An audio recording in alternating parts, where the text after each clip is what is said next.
Hello friends, welcome to Web's interface. Today I'll show you how to access any blocked website without any proxy and software. It is very simple and easy method. Let's start. Right click on internet icon, click on open network and sharing center. Click on adapter setting, double click on Ethernet. Click on properties, double click on internet protocol version 4.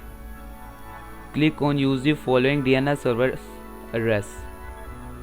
Type 8.8.8.8.